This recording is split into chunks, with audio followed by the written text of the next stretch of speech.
It is a Tuesday edition of Birds 365. How you doing, everybody, this morning? Jody McDonald, along with my partner today, Jeff Kerr, and my usual partner, John McMullen, who was live at the Eagles practice against the Patriots yesterday and will be again today. Johnny Mac, appreciate you hopping on this early. Did you get through the day? Had to put in 2 full hours yesterday. Yeah. Actually had to work for a living. You sure you're okay to do this again today? Yeah, luckily it was not as hot as it was last week. So, we we knew Bill Belichick wasn't showing up for 70 minutes. We kind of intimated that yesterday. So, yeah, more of a normal NFL practice. And by the way, ironically, I think you could argue the Eagles' best practice of the summer. And, those two things have something to do with each other. I don't know, but who knows? But it was their best practice. They look like the better football team. I'll say that. John, I wrote about yesterday how the linebackers, they look spectacular in pass coverage, at least from what I heard and what I read. Some of it was from you, honestly. And, how did Eric Wilson and Alex Singleton fare against that defense, that offense?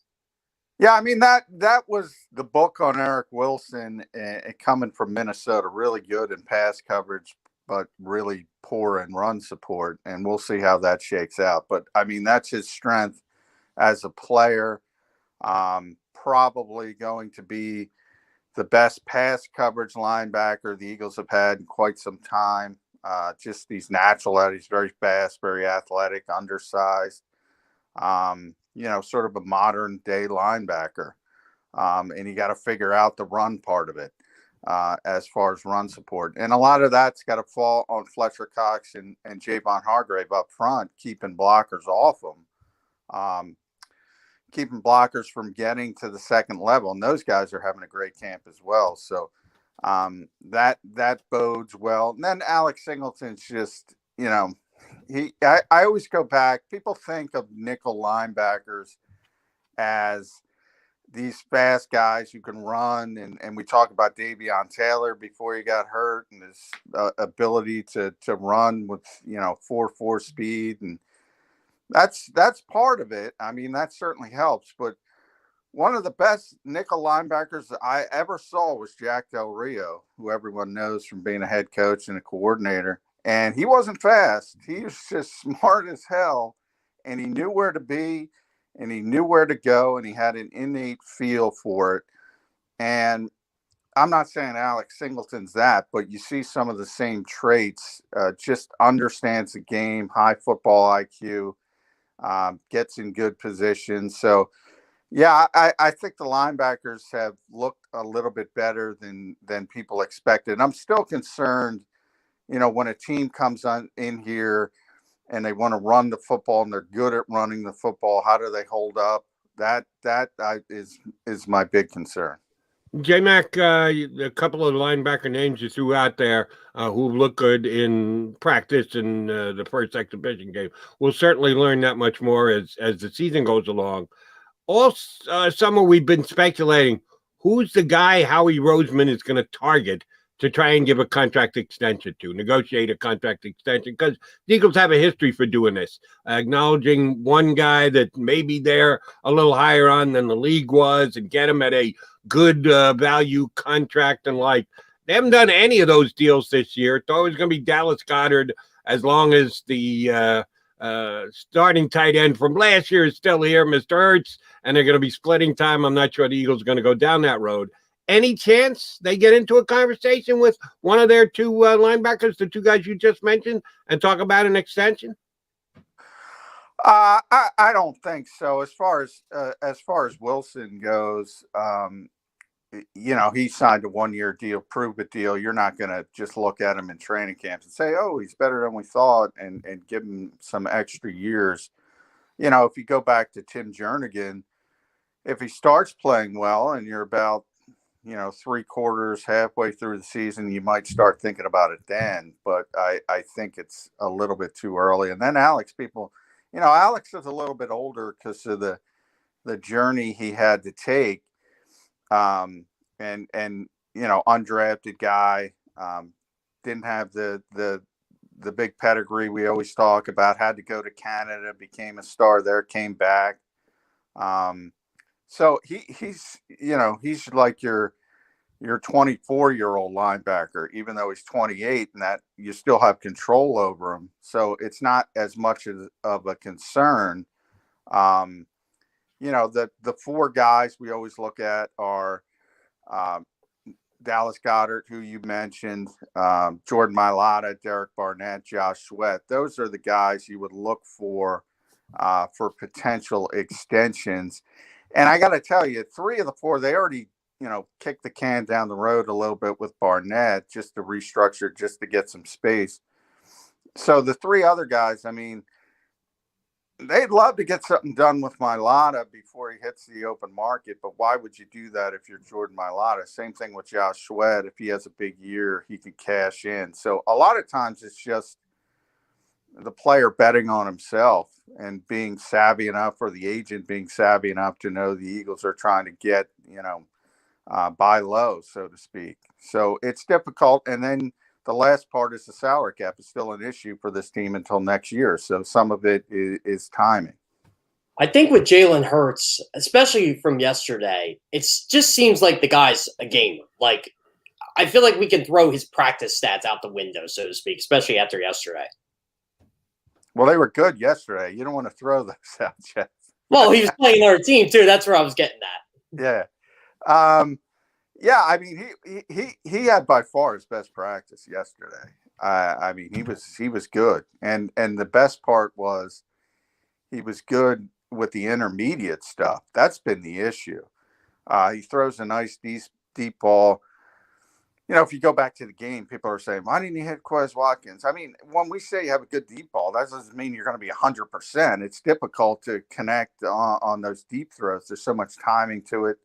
But he just has a natural ability to throw the football deep. And I think a lot of it just comes from there's no traffic out there. A lot of times it's man to man. You might have a safety coming over, but if you're throwing it to the outside shoulder, you kind of know it's either receiver is going to get it or it's going to go incomplete. So you can feel more confident throwing those types of passes.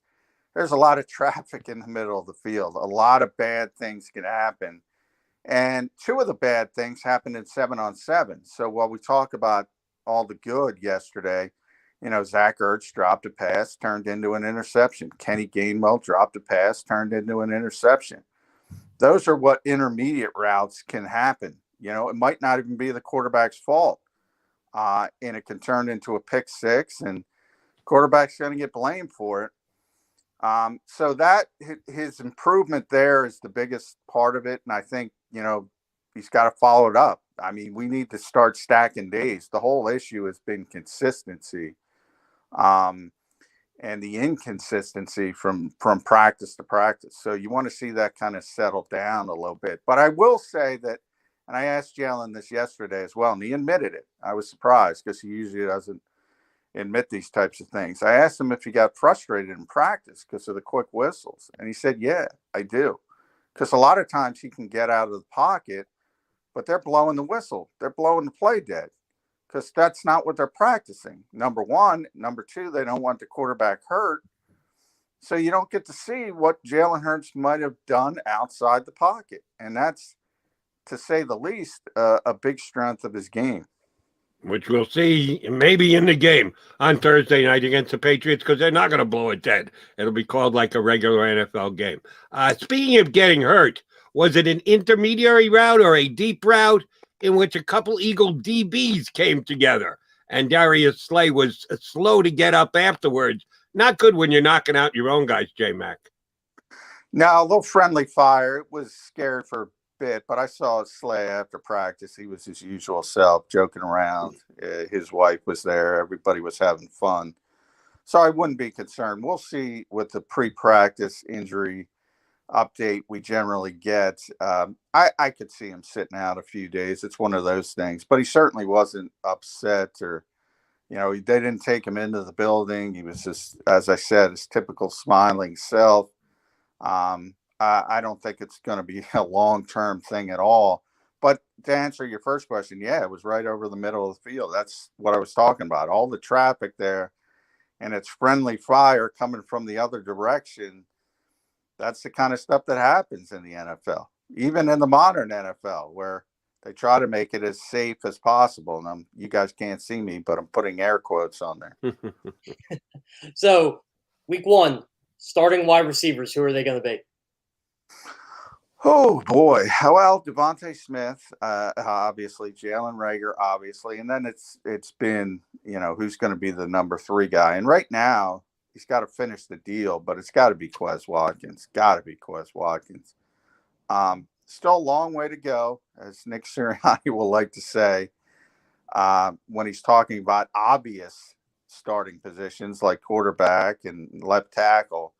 So he's obviously not going to tip his hand at wide receiver. But, I mean, Quez had another good practice. They've been talking for years about how to get more explosiveness on the field, and he's obviously explosive. And that predates Nick Sirianni. It postdates Nick Sirianni. Travis Fulgham has not played well over the past week or so. I don't think he had his best practice yesterday. Greg Ward, Jody's guy, has been solid, but they want Greg Ward to be the 4th guy. They want him out there a ton of time. So I think right now it's got to be Quez Watkins, and he's earning it. This is not just, okay, let's try Quez Watkins. He's just outplaying the other guys. John, you mentioned the fact that Darius Slay's wife was there. Well, Zach Ertz's wife was there too. And he took a couple of minutes with his wife, introduced her to the coach of the opposition, Coach Belichick.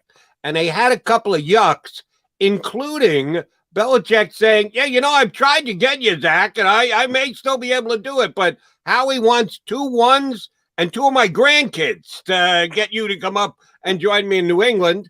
Belichick is sneaky funny. I'll give you that. I can tell you a story about Gary Myers hanging with Belichick. He said he was one of the funniest afternoons he ever spent. And no one thinks of Belichick like that. He is the most drab, business-like person in the world. But if he lets his guard down, he can actually be a little bit funny. Do you think the Patriots actually did make a play for Zach Ertz this offseason before they went out and signed their new tight ends?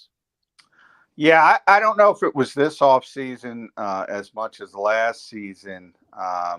It could have been, but, the timing. Obviously, though, he would like to have Zach Ertz.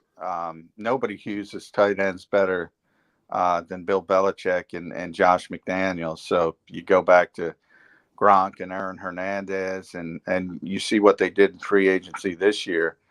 I mean, nobody has been better able to utilize 12 personnel than New England over the years. And that's always been Belichick's mindset, is that the old, when everybody zigs, everybody I zag. And everybody does the same thing in this league. And we all call it a copycat league. And, now you have the analytics sort of wave and everybody trying to use advanced numbers, and you'll see it on Twitter occasionally. You'll see the fights between the old school football guys and the new school football guys, and everybody thinks they have the answer, but then they retreat to their own echo chamber. And this is the way you have to do it. And Belichick's the exact opposite. So you got everybody doing one thing, he's doing something else, and he's always ahead of the curve. And obviously, not everybody, but the vast majority. And that's what I think people have never figured out about Bill. Nobody adjusts more. Nobody changes more. And this is often from week to week. Forget about year to year.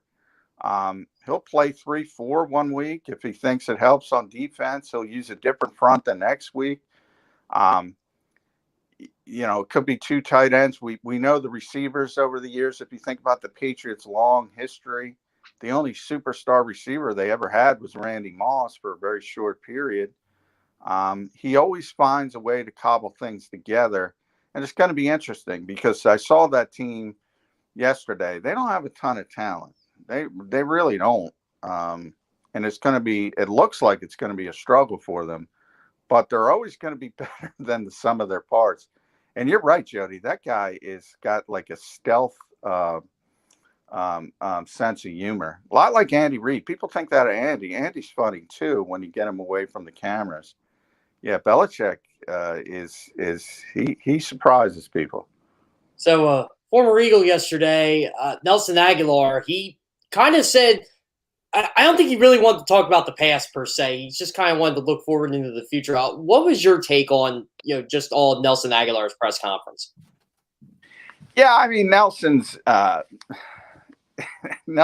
interesting guy. I always say he's very sensitive. He takes it to heart when he sees criticism. He knows everything that's said about him. He knows my Twitter account. He knows what I'm saying. And by the way, I gave Nelson the game ball yesterday, the practice game ball. He was tremendous. And I'm happy he played so well. And I know he wanted to play well coming back here, and he did. He's got unbelievable talent. And for whatever reason, it just didn't put it all together here. But he had a great Super Bowl. So at the end of the day, he had a great Super Bowl 52. No, he didn't live up to his expectations. We talked about that yesterday as a former first-round pick. You've seen him make plays with the Raiders. I think he's going to make plays with the Patriots. He's always open. He's a tremendous athlete. He's a great route runner, hard worker. Just can't catch the football consistently. And when he does, he had one of the best catches I've ever seen him make yesterday. Outside shoulder over, sort of think about Willie Mays, the famous catch in center field, looking over, just holding in. I'm like, where was that in Philadelphia? But he just doesn't do it consistently.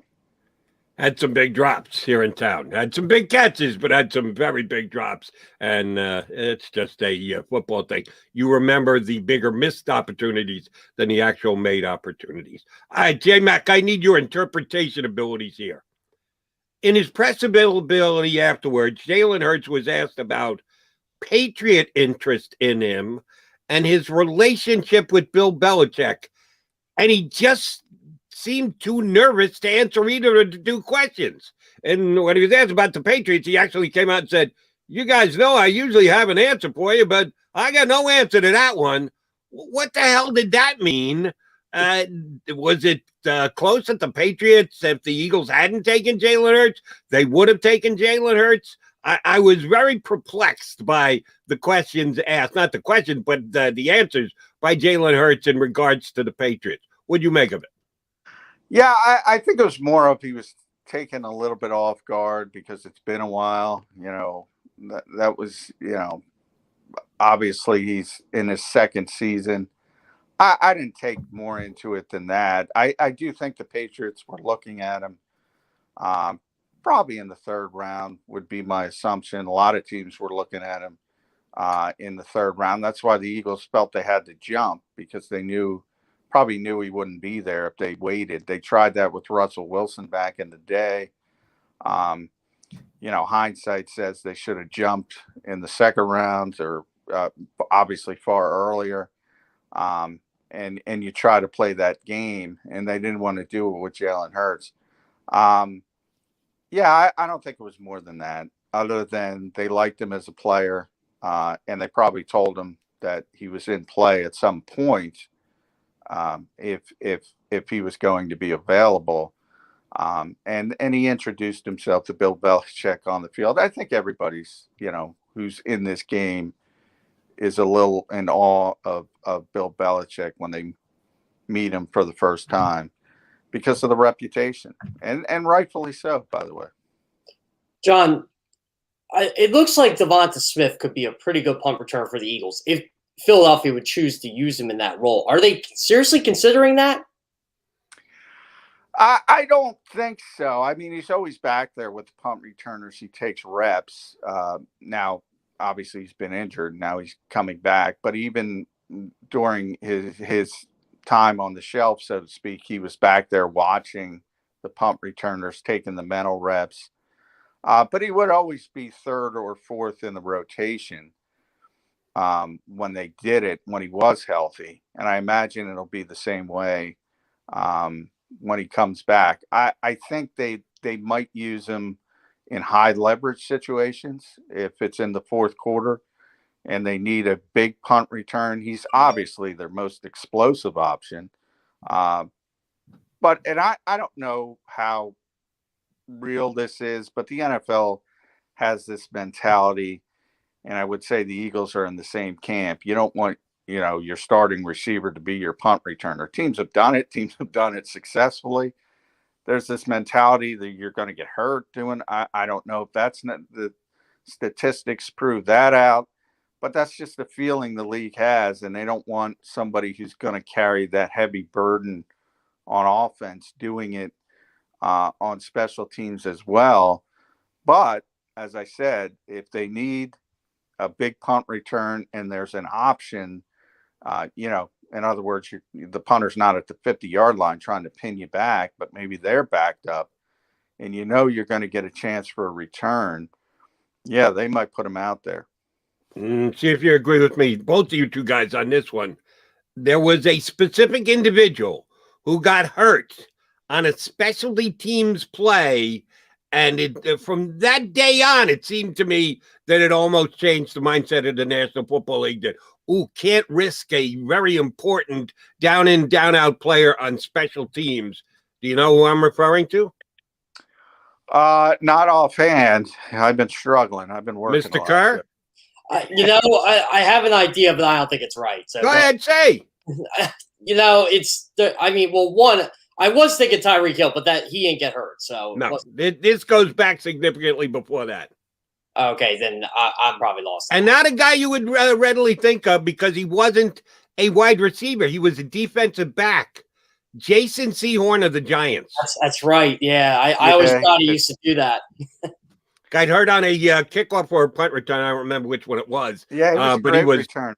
Yeah, he was one of the best defensive backs in the NFL. Yeah. Young guy just stepping into it, becoming one of the best players. Boom, gone for the entire year because he blew out his knee. And it seemed to me that's when the NFL's mindset changed that, you can't risk that. And no, it's important, but you're not going to put one of your top players back there. From that day on, and I'm sure there are numbers that can either quantify or qualify this or throw it out the window. Seems to me that that's exactly what happened. John, I think you got the right read on it. They're going to treat him like Deshaun Jackson. Big game, fourth quarter, one score, need a big play. That's when you see Devonta Smith back. But second quarter of any game during the year, no chance, no shot. He's not going to be on specials. Yeah, I agree with that. In fact, I didn't even think he would take reps early at punt returner, and he did, so it surprised me. More from the fact that I just thought they would start him out slower. And want him obviously to learn the different wide receiver positions in this offense, and not put more on his plate. But they obviously think very highly of him, and the fact that they're putting him back there tells you that's what they're doing. And the Eagles are smart. As I said, when you have a punt coming from the 50, Greg Ward's going to be out there because he's secure with it. And when they have a chance for a return, it's probably going to be Jalen Reagor, and might not even be Jalen Reagor. We'll see, because if he starts playing a ton. So I think it's going to be more high leverage situations with Devontae. John, Kendrick Bourne, this is before the Eagles and Patriots had their joint practice. He said the Eagles were interested in him in free agency. I remember hearing that, from the grapevine, whatever. Would they still be interested in like a veteran type receiver since they were looking at a type of player like that? Yeah, I mean, I thought that was their biggest need probably, when Devontae got hurt, first got hurt. I think the way Quez has kind of stepped up has slowed people down on that, but I still think they need a veteran receiver. I mean, if we think about September 12th, and you're thinking about Devontae Smith, Jalen Reagor, Quez Watkins. Boy, I mean, that's not a lot of experience. I mean, Greg Ward is the most experienced guy on this team. I would think it was the one glaring hole there. They brought Steve Nelson and kind of cleared up the issues. Or somebody who's at least a little bit, at least had success. But I think the way Quez has handled himself has made that less of a necessity, at least to the public. But I think behind the scenes, and it's funny because Howie Roseman was watching practice with, I think it's Mike Ziegler, the Patriots' new personnel guy, who replaced Nick Cesario. I mean, they were watching practice together right in front of me, 5 feet away from me. I was trying to eavesdrop. I couldn't hear a damn word, but, they're probably talking about their families, their friends, but you never know. They might be talking about, hey, Harry's not happy on the Patriots, Andre Dillard, you never know with this league where stuff starts. But I would think Howie's smart enough to know preseason is what it is. Practice is what it is. Rookie receiver, second-year receiver that had a lot of injuries, second-year receiver who really didn't play at all as a rookie. That's tough to lean on. You need something. I think, as a matter of fact, N'Keal Harry's a veteran. Not really, unless it's no. The perfect... I was just using that was more of just those two talking and seeing how things can happen. Yeah, I'd rather have a more veteran presence than that. It's easier said than done, obviously. But there'll be guys on the street, obviously. Today's to cut down from 90 to 85. That's not that big of a deal. Then you go 85 to 80. Then you have the big cut. There'll be guys on the street from 80 to 53. Nobody great. I'm not saying you need somebody to come in to be a starter, but I would like sort of a safety nets if you can improve at that position in case one of the young players, because and that's one of the biggest issues, guys, with this season. We say if this happens, if this happens, if this happens, the Eagles can be better than people expect. Well, all those ifs are not going in a positive direction. So as a GM, you got to prepare for things not going to plan. And if you're telling me you have 3 young receivers who have barely played, Jalen Reagor being the most experienced, and we know how his rookie season went, and you think all 3 of them are going to not have any hiccups, I don't like that. I need a contingency for that. Understood. You got to prepare for worst case scenario. You mentioned the cut downs after today's practice. 4 Eagles must go. You want to give us 4 guys who should have their things packed and ready to take out of the NovaCare complex by later on this afternoon? I'm going to go Harry Kreider. I don't think the Eagles need 17 centers. I think he's the 17th. People don't even know who. And by the way, he often dribbles the ball back on shotgun snaps. So that's not good. That's not good. Can't do that. You can't do that as a center. Jamon Osborne, he's a receiver. I think he had 3 reps in the preseason opener. That's a glaring, that's kind of writing on the wall territory. Blake Countess, I think, who played a ton, I think he's going to go. A lot of times you look at who's the last one to arrive, they're the first one to go. Kayvon Wallace was back at practice, so I don't think they need the body as much any longer. And then I got to think of a 4th. Well, I'll give you a couple names. You tell me which one do you think it is. Rashad Smith got beat up pretty good in the first exhibition game. Yeah.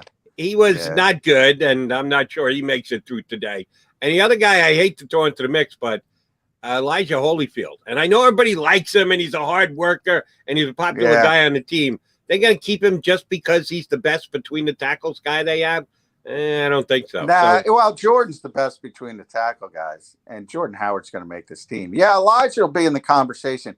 I always don't cut Elijah to 53 for what you said there, Jody. He works so hard. He's such a good representation of how you should practice. I think they like to keep him around. That's just my theory. until the end, but he could certainly be one to go. Now, they might feel they need the body as well, because Kerryon Johnson is now out with the knee injury, and he's going to be out week to week, probably more, to be honest. So I think that might save him. But yeah, he's in the conversation. Yeah, but if they need an extra running back, they can always take one of the 7 tight ends they still have on the roster. Even after Caleb Wilson gets picked off waivers, they still got 7 tight ends. J-Mac, that position's got to get cut down too. Yeah, and Jason Kroom has been injured. He's back. He might be a candidate, and he's got a little bit more experience. They might want to do him a solid to let him out there a little bit earlier. Remember, if you're cut earlier, sometimes it helps you. You see the Saints cut some veteran guys, Prince Amukamara, somebody else, I forget. That's doing them a favor. So they're not in the glut from 80 to 53 where you can get lost. Maybe you can hook on somewhere else. But yeah, 90 to 85. Nobody of vast importance, unfortunately, is going to go. Did the Giants do Clayton Thorson a solid by letting him go? One of Howie Roseman's most infamous draft picks. Well, he's got to finish up his tour of the NFC East. So yeah, they want to get him started. I guess with the Washington football team, because that'll be the final one. I think they got enough quarterbacks down there in Washington, John. By the way, are we finally getting a better representation now of week to week? It actually means week to week, not, we'll see you in 2 months. Yeah, they seem to be more honest about injuries, this regime, than the last regime. And there's a lot of reasons for that. It's probably the head coach, probably the PR guy coming back, Bob Lang. Yeah, they've been more honest about injuries. Well, then give me the honest take on the guy who I got overly concerned with this offseason, and the fact that he didn't sign his contract till late.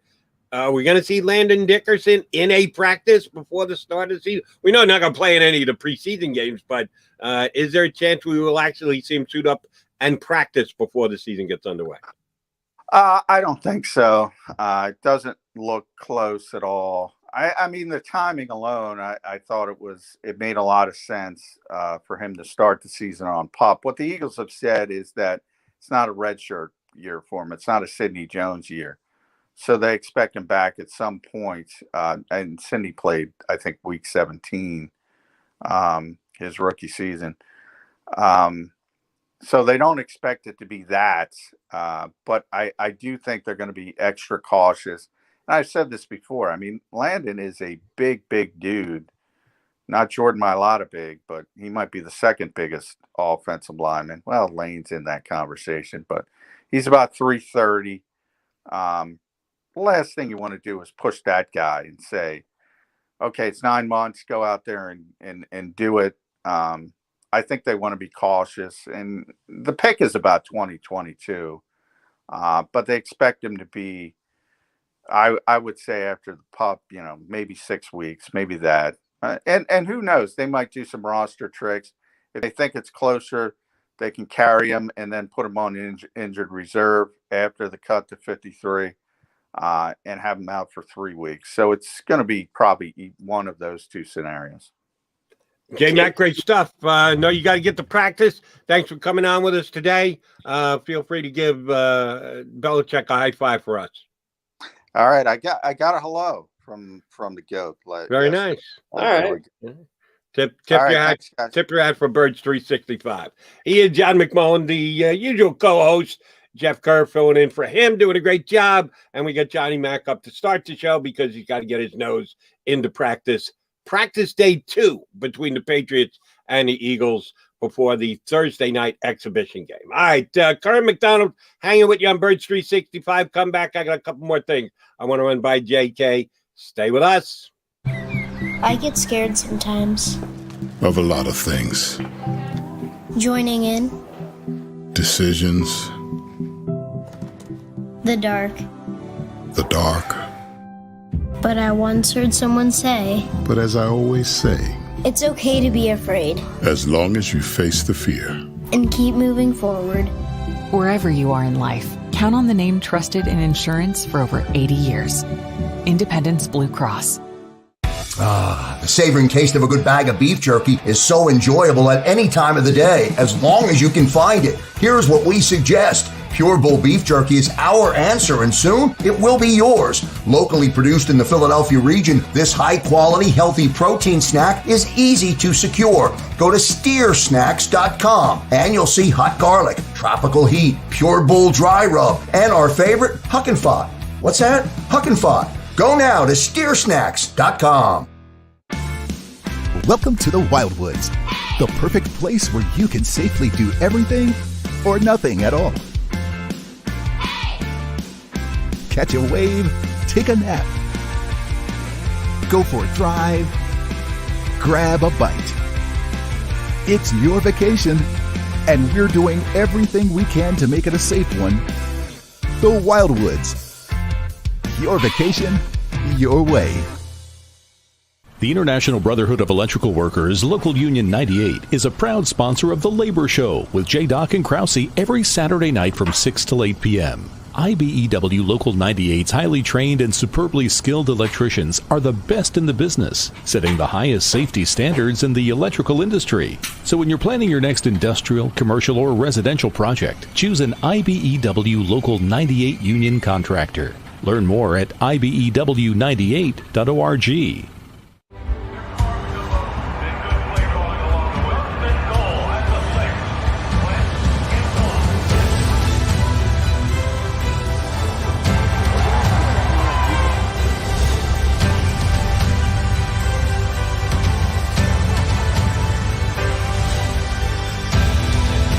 Field of life, First Trust Bank is there for you.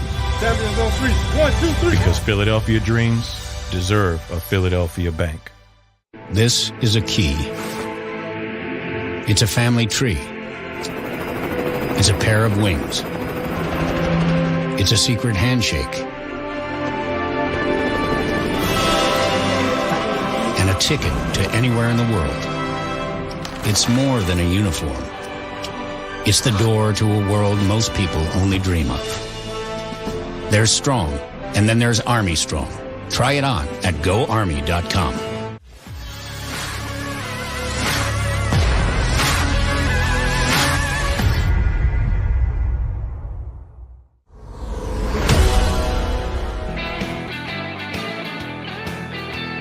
It's Birds 365 here on the JAKIB Media YouTube channel. Appreciate you tuning in. Jody McDonald along with Jeff Kerr. Thank Johnny Mack for giving us his pre and post. Well, post as per yesterday's practice, pre as per today's practice Eagles report.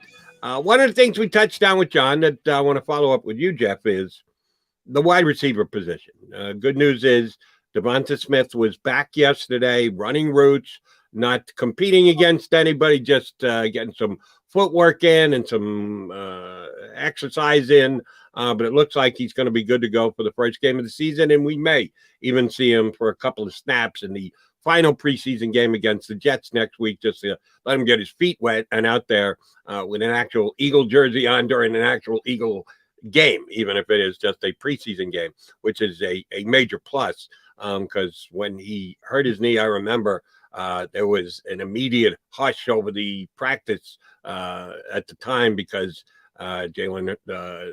Devonta Smith came with the fact that he was 160 some odd pounds, and people were worried that he was not going to be able to take the rigors of a National Football League season. Well, sure enough, he gets hurt before they even get to an exhibition game, but it was a non-contact injury. That's why I thought it was a non-story. But it is good to have him back and in the mix. You got Reagor, you got Ward, you got Watkins, who's making a statement for himself. Hightower is a guy who's unfortunately been slowed by injuries during this offseason. They've got a bunch of other guys on the roster. Do they really need a veteran guy? I think they do because the receiving core is ridiculously young. And you pointed out, Jody. I mean, and John said too, the most experienced wide receiver on this team is Greg Ward. If you look at Jalen Reagor, he didn't have that many catches last year, and he's still ridiculously young. I think he's only 22. I got to make sure he's 22 or 23, but he's still really young. Devonta Smith's a rookie. Travis Fulgham doesn't have a ton of experience here. He was a 2019 draft pick, and he's inconsistent. Quez Watkins is as impressive as he's been in camp. It would be nice for them to get somebody. I mean, I don't think we're going to get lucky like in 2002, where Antonio Freeman just somehow gets cut by the Green Bay Packers and he just signs with the Eagles like 2 days later. I don't think you're going to get a player like that. But you need somebody in here. You need some veteran. And that's why I was kind of intrigued by the whole James Washington thing. And I'm sure there's going to be other players available. Like Allen Hurns was a guy I thought could help them, but he's hurt now. He's out 3 months. So that's not an option. I thought Anthony Miller would have been a nice little addition, but he got hurt too. I don't even think he's going to come back the rest of the year. That's how David Culley was talking yesterday.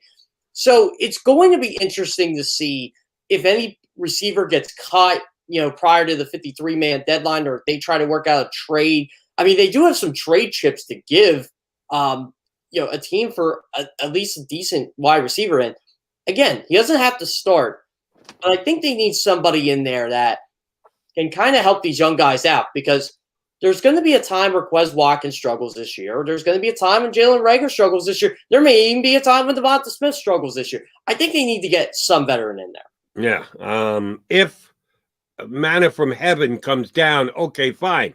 Scoop him up like you said with Freeman. That was a good recall by you, by the way. I'm okay with that. I'm not giving up any asset, even a 7th-round draft pick, unless you have the perfect guy who's the perfect fit, who you can get for a 7th-round pick, because the other team has – for a guy to become available, that means he's not that other team's top 6 receivers. So how good is he? Just because he's been around for a while, because he's got a couple of years under his belt, because he may have had a bunch of catches in 2018.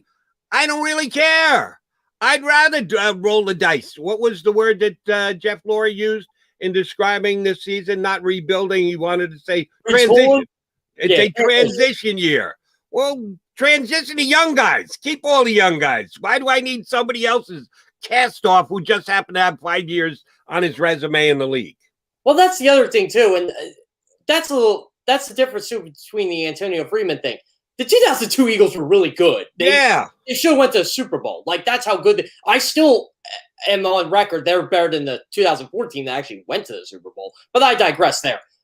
This team is not competing for a Super Bowl. They're not. And I got to be realistic on that. They can compete for the NFC East, but what's that going to get you? A home playoff game, and then you're going to lose to whoever the second-place team is in the NFC West? Okay, if that's what you want to go, fine. If they make the playoffs, that's awesome.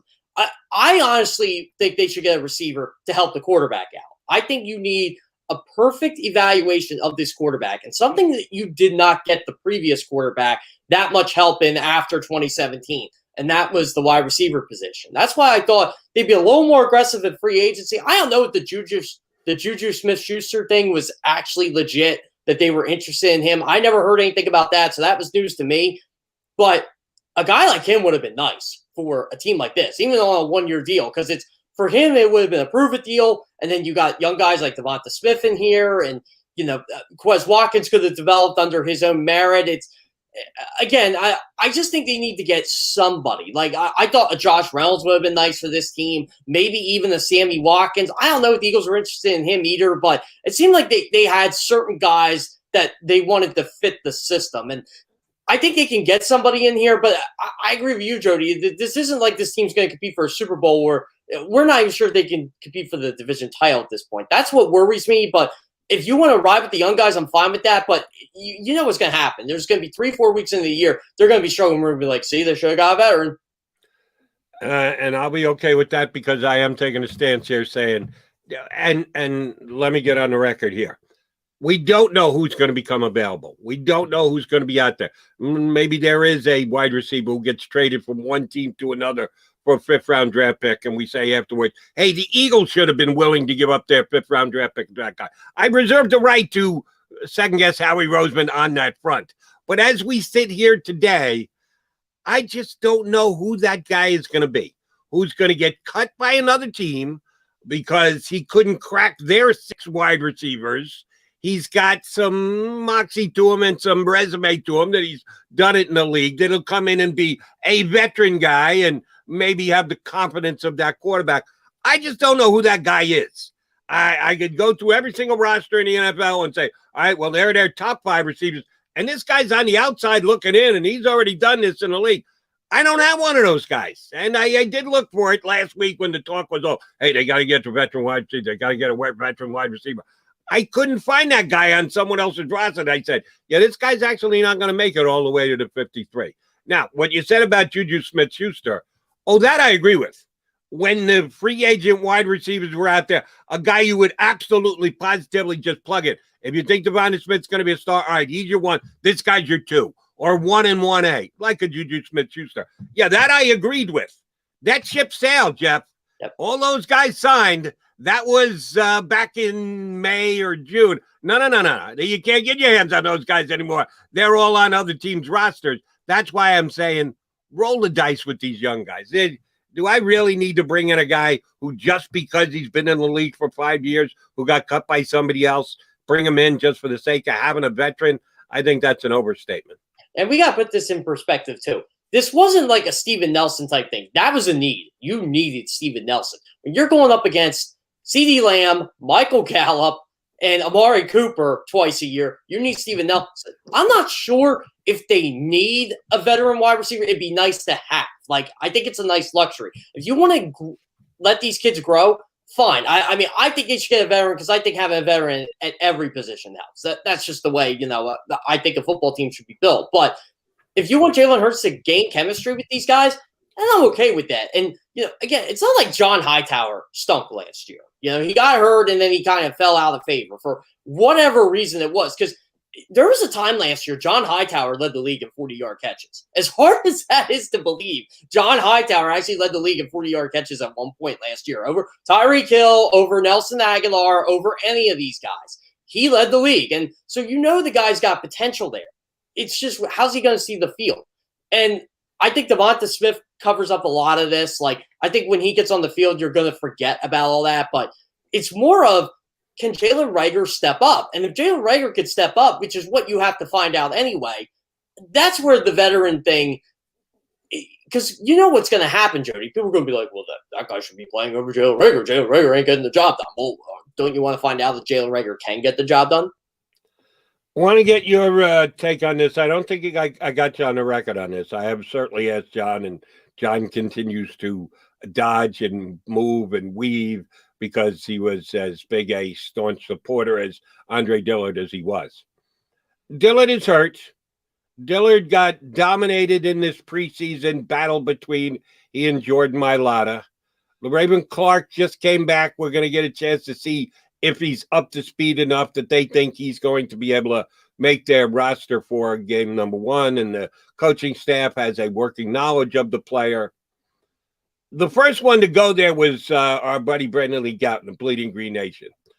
Jimmy Kempski followed suit yesterday that they don't think that Andre Dillard should make this roster, that he isn't good enough to keep as one of your 53 players this year.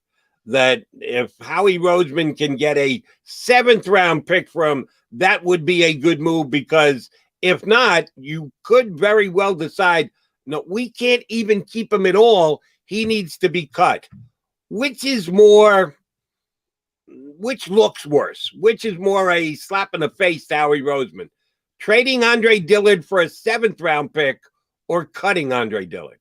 Well, you don't cut Andre Dillard. And by the way, did they see this before a certain 39-year-old left tackle signed with the Bears? Yeah, well, Kempski was yesterday. BLG was last week. Yeah, see, that's the thing. This league is so left tackle deficient. Someone will take a chance on Andre Dillard and overpay for him if the Eagles make him available. Maybe the Eagles can do a player for player swap. Who knows? But you don't cut him.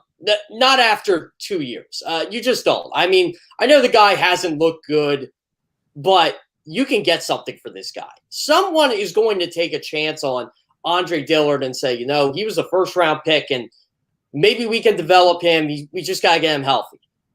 I honestly feel you can get a 4th-round pick for Andre Dillard. because that's how bad the left tackle situation is in National Football League. No prayer on a fourth-round pick. Just go around the league, and I'm like, wait, he's starting? Like, Kelvin Beachum started games last year. Like, come on. He's not any good. Like, someone's going to take a chance on this guy.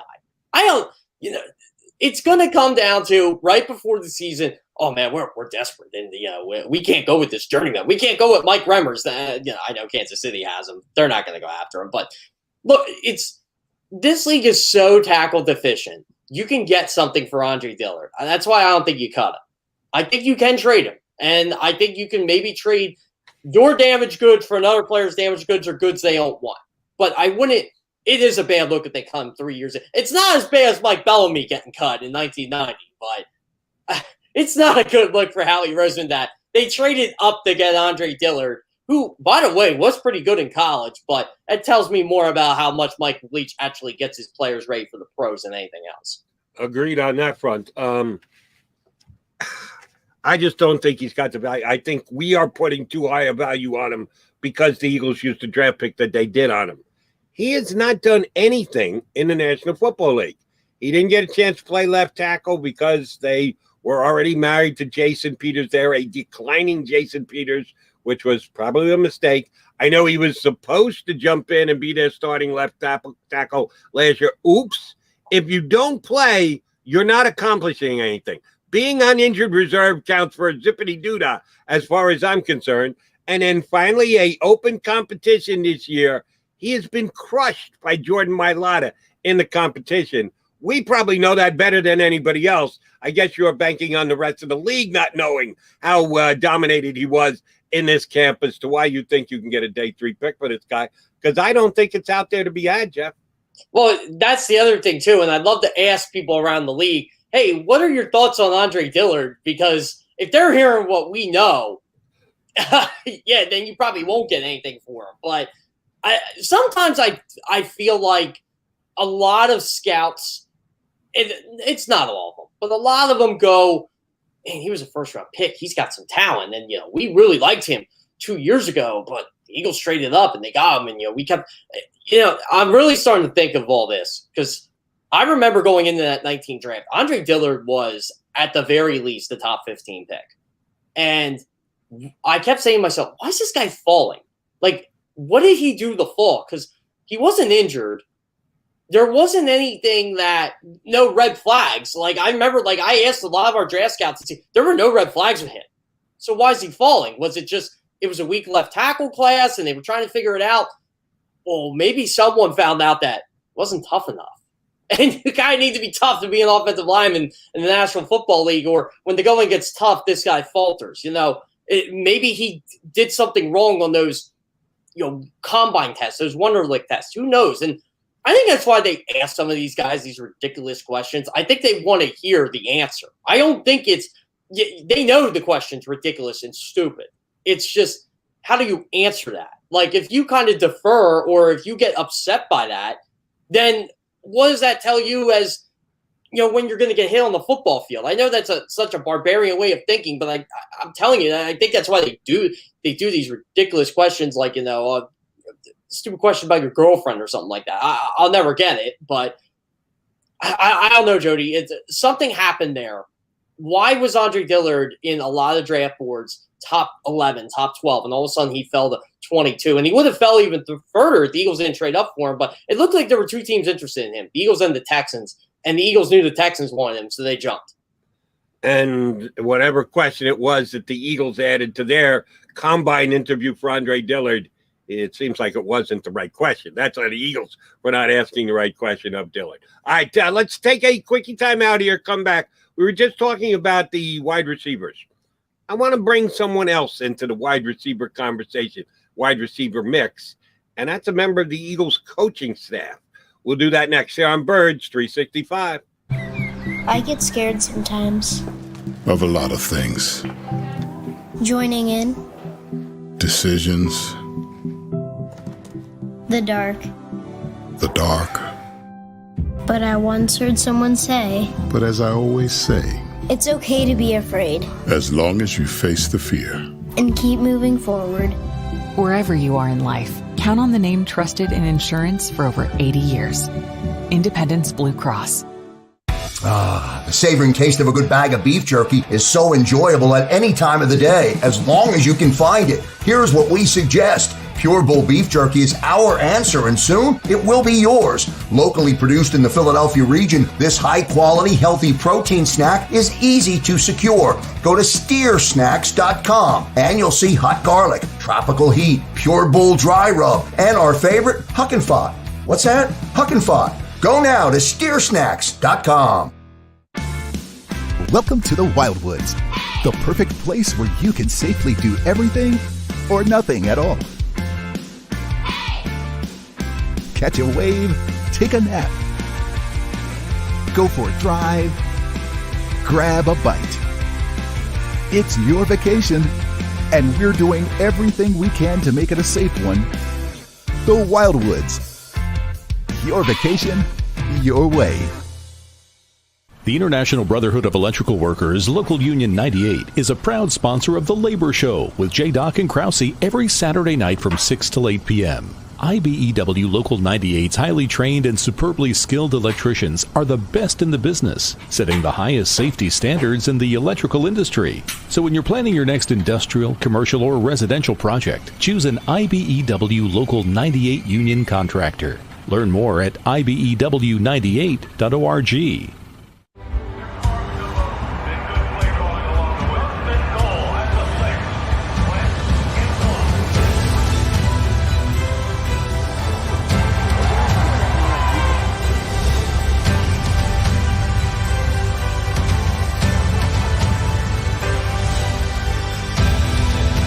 Field of life, First Trust Bank is there for you.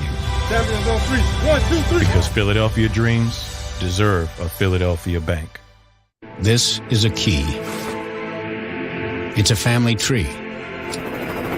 It's a pair of wings. It's a secret handshake. And a ticket to anywhere in the world. It's more than a uniform. It's the door to a world most people only dream of. There's Strong, and then there's Army Strong.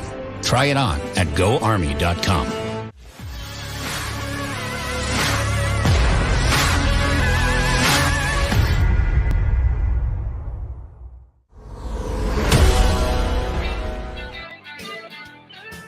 He is Jeff Kerr. I am Jody McDonald. We are your Birds 365 guys. Appreciate you tuning in here on the JAKIB Media YouTube channel. Got a hour number 2 guest coming up for you.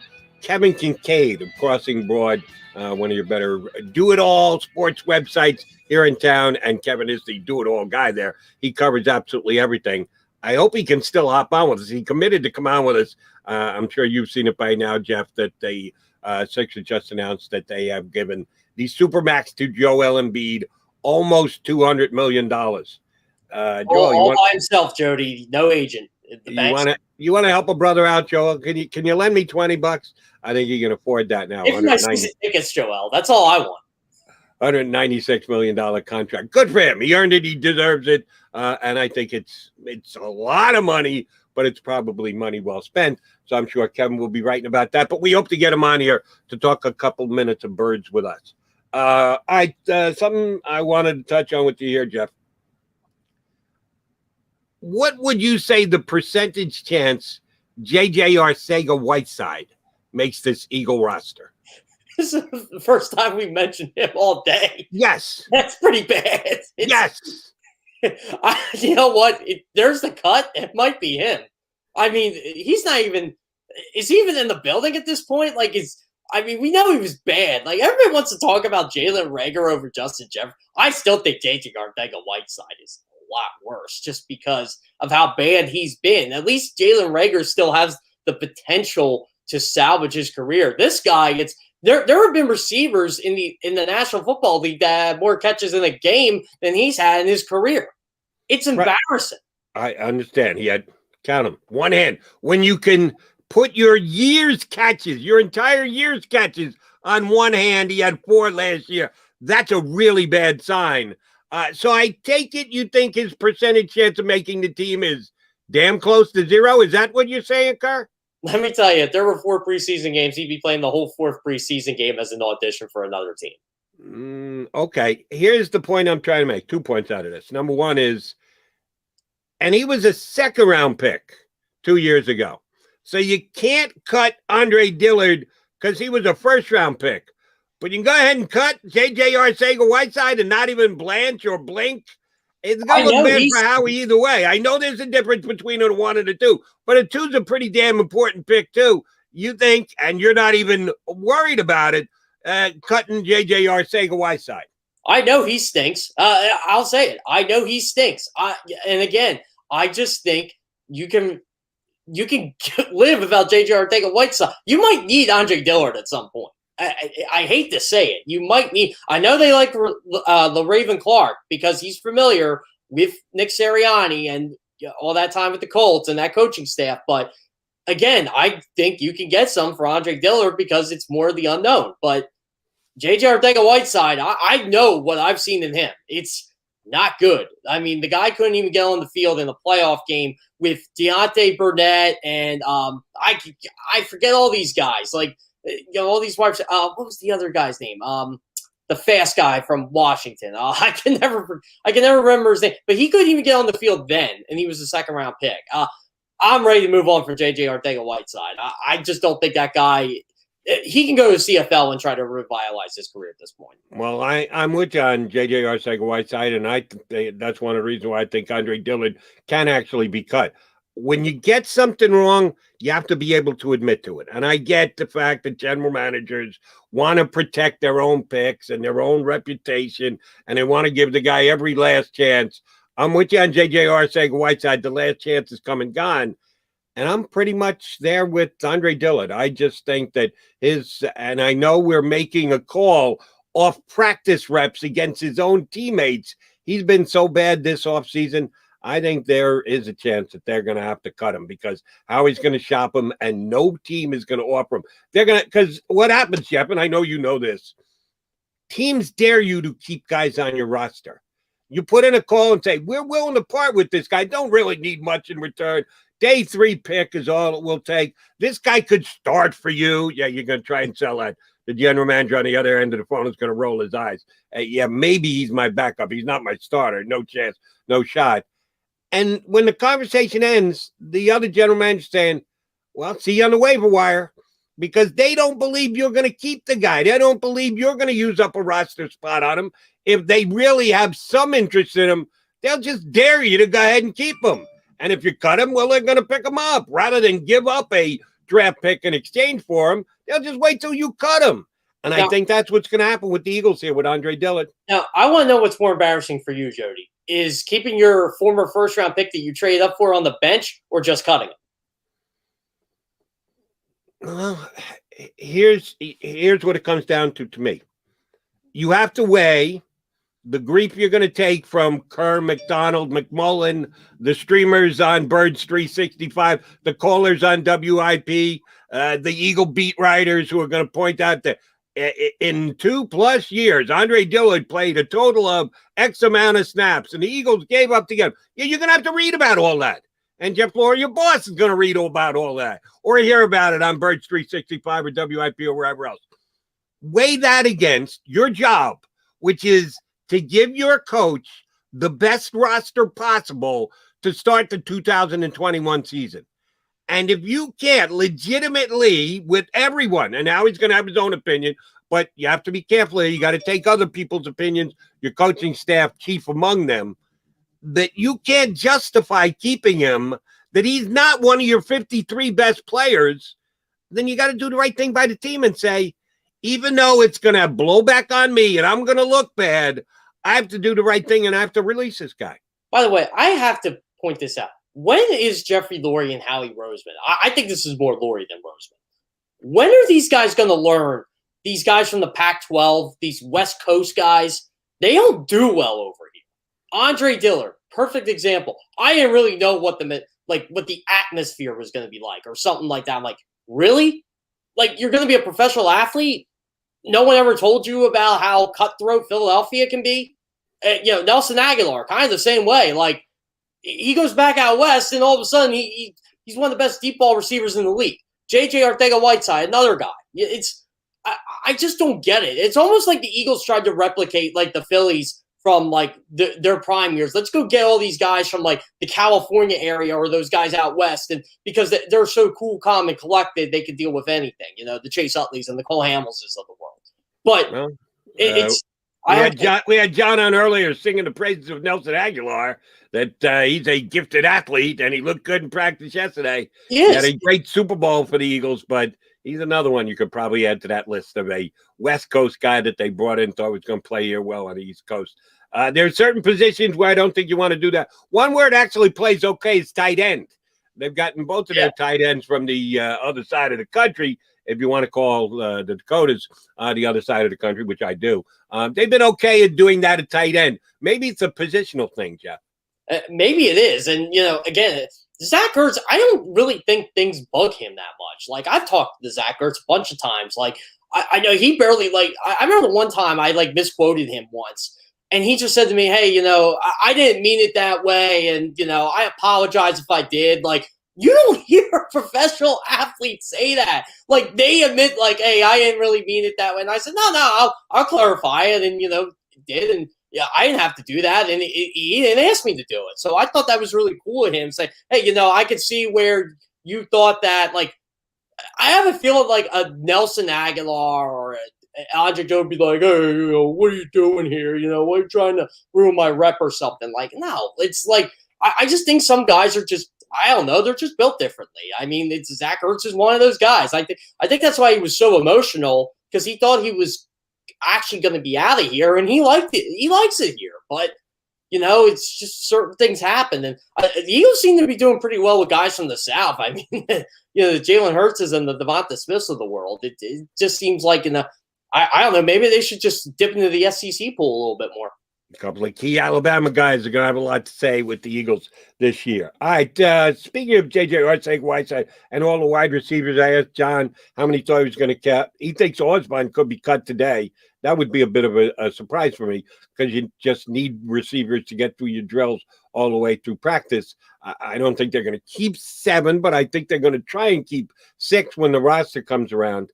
And they do have question marks. I am not going to front here and say the Eagle wide receiver core is done and it's solid and it's going to be a strength of the team. I don't know that, even with the high expectations I have for Devonta Smith. They got questions, and they got questions that need to be answered. Here's a question for you. Aaron Moorhead, the Eagles wide receiver coach. I got to give credit to my buddy Jeffrey Knox from InsideTheEagles.com. I read an article he wrote yesterday. I said, damn, he's right. Do we ever scrutinize Aaron Moorhead? We talk about the Eagles and the turnover in the coaching staff and the players and the like, and we talk about positional coaches a lot, specifically Jeff Stoutland. It isn't like we never talk about positional coaches. Aaron Moorhead is one of the only 2 holdovers from Doug Peterson's staff, with Stoutland being the other one. No one brings him up. No one calls him into question. He's the guy who had J.J. Arcega-Whiteside, who he got all of 4 catches last year, and Jalen Reagor, who had a less than stellar rookie season. And now you have this season rolling around with some question marks. If you're going to call him on the carpet for what he hadn't done, Quez Watkins looks good so far. You got to give him some credit. But we never analyze Aaron Moorhead, the Eagles wide receiver coach. Why do you think that is? Probably because we've had so many wide receiver coaches in Philadelphia since Doug Pearson became coach. Yeah, you got 2 years in a row. That should we should feel good about the fact that we had a wide receiver coach who actually stuck around for 2 years. Yeah, they fired after 1 year. Now they consider one of the best wide receiver coaches in the NFL. He's in Kansas City, Greg Lewis. It's ironic what happens when you actually have talent at wide receiver. How much the perception changes of you, because Greg Lewis was the scapegoat here for Nelson Agholor, and Mike Rowe, he got promoted because he was such a good wide receiver coach. But, yeah, I don't know. Maybe there's something they like about Aaron Moorhead. And, maybe because he was a former NFL receiver and Nick Sirianni likes him. He must have really crushed it in the interview and he's right. Like, we don't really criticize him. And I think he gets a lot of credit for Travis Fulgham last year and the run Travis Fulgham went. Because you don't see athletes like Travis Fulgham go on those ridiculously Terrell Owens like runs, like even if it was for only 5 games, you got to give credit where credit is due. And Aaron Moorhead must have found something in this game. Like they took a chance on him, and like there were guys I thought last year that improved. I mean, Jalen Reagor. We all want to get on Jalen Reagor, but Jalen Reagor was hurt last year. I mean, he hurt the thumb. That slowed him down a bit. He did not have a training camp or a preseason like this where he could learn from his mistakes. Like, I would have loved to see Jalen Reagor do what he did on Thursday night. You drop a pass in preseason, and you come back and you run this awesome, crisp route. And what does he do? He catches the ball. Like, I think that's how you learn, and he didn't get that opportunity last year. So that's why I'm still kind of holding out hope for a guy like that. But overall, I think when you look at like Quez Watkins, when you look at what John Hightower was able to do the first 7-8 weeks last year before he disappeared, I think that's why Aaron Moorhead doesn't really get a lot of flack, because I think he's gotten the most out of what he's had. And maybe that's why Nick Sirianni brought him back. They said, you know what, you did a pretty good job at what you had last year, and I'd like to see you do this again. And, you know, maybe he'll get rid of him after this year, but I think they like how he develops players. If you're going to cut Reagor slack for last year because of injury concerns, and you can go there if you want, I think I'd be careful not to give him too much slack. He had a disappointing year. There's no other way to slice it, but disappointing. This year, he started the year quasi-injured again, couldn't pass his conditioning test at the beginning of the year. I know some issues off the field with the passing of a good friend. Is Jalen Reagor getting dangerously close to being considered an injury-prone player? I think we have to wait till the season to figure that out. Or, you know, if he gets hurt in these games. I mean, it's 1 year. I don't really believe in the concept of injury-prone, if you want to be honest. Like, I know Carson Wentz gets injured a lot. I say injured a lot. I don't say injury-prone. It's a weird – Really? It's a weird dynamic, yeah, because I know guys that are in the best shape of their life all the time, and they just get injured. It happens. I don't know if it's that would be injury prone. I know, but again, I just don't like to use the term. I don't know. It's maybe just me. I got no problem with it. No problem with it whatsoever. Yeah, you can laugh at me all you want with that. I just say injured a lot, but yeah, I think we're gonna have to wait till the regular season on Reagor. I do. Like, if he gets hurt the first, second game of the year, I'm gonna be like, well, there goes the season for him. Or, you know, like I don't know. Do you consider Brian Westbrook injury prone? Like, or like, I always said he was injured a lot because he always had week to week injuries and never practiced, and all of a sudden he would show up and play. That's all I care about. If he shows up on Sundays, I don't care what the hell he did during the week. I remember there was an entire season that Steve McNair never practiced. Yeah. Never. He would never practice. He was on the injured list week 1 all the way up, doubtful, questionable. All right, he had a good week. They'd put him up there as probable, but he was never in the lineup on the Friday injury report. Every single week he was injured. He played every single game that year, so I don't care what the injury report said. Just tell me, did the guy play on Sunday or not? I remember in the Super Bowl year, he was on the injury list, and Jeff Fisher said, "You actually think he's going to miss the Super Bowl?" Like, I don't think Fisher could believe it. And Fisher benefited from him and almost won a Super Bowl with him. He came up just short. But no, injury. You get the injury-prone label when you miss games, when you're not capable of playing on Sundays. You can work that out with your coaching staff as to how much you practice. If they got faith in you and you've got faith in yourself that you don't need to practice during the week, yes, I'll cut you as much slack as possible. I know Allen Iverson didn't believe in practice, and I guess I don't believe in practice for a guy who's been around for a while and has already established himself. Jalen Reagor can't do that. Brian Westbrook got to a point where he was already established. Brian, practice, optional? What do you say? What do you want to do? You don't want to practice? Don't sweat it. Steve McNair, same thing. Don't sweat it. We'll get you up on Sunday. Jalen Reagor, not there yet. Yeah, that's the thing. Like, it's, and again, Jerry, like, if Jalen Reagor gets hurt this year, I mean, I don't know what you do at this point.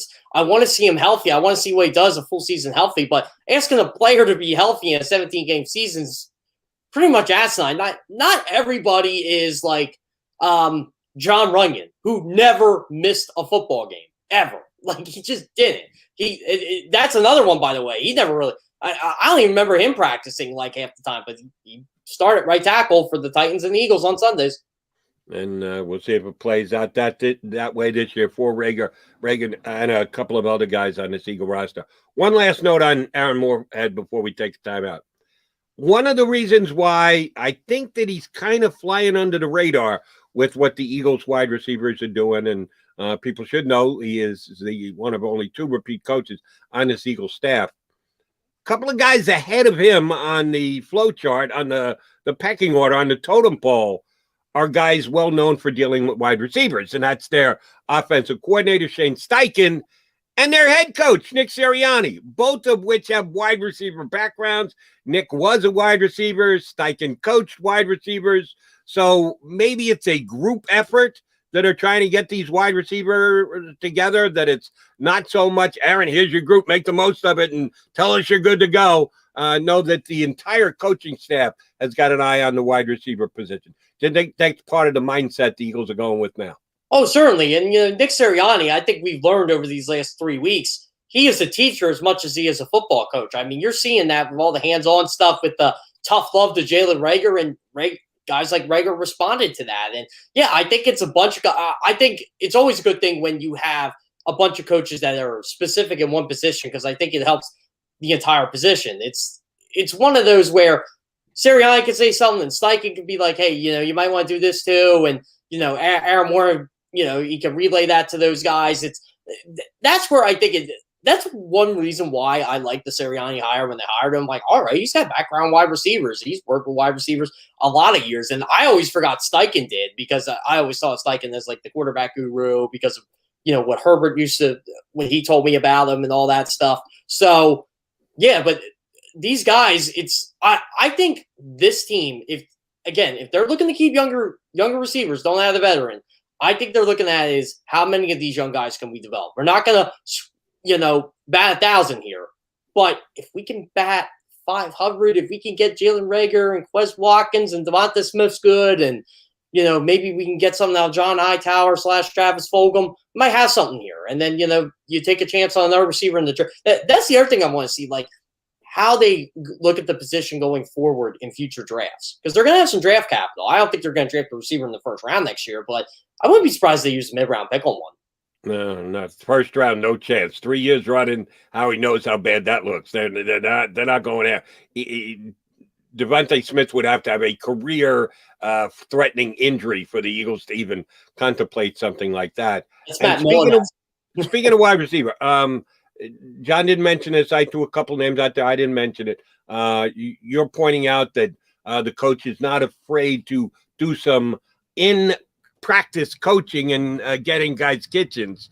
At least the way it was reported yesterday, did some pretty good screaming and yelling at Hakeem Butler, who is a converted tight end to wide receiver. The Eagles have a whole bunch of wide receivers still on that roster as of right now. Wouldn't be surprised if Hakeem Butler is one of the guys who's told after today's practice his services are no longer needed. That's something we'll talk about tomorrow. Here's what we'll talk about next. More Birds conversation. Eagles coming down with Kevin Kinkead of Crossing Broad. He's going to hop on with us here on Birds 365. I get scared sometimes. Of a lot of things. Joining in. Decisions.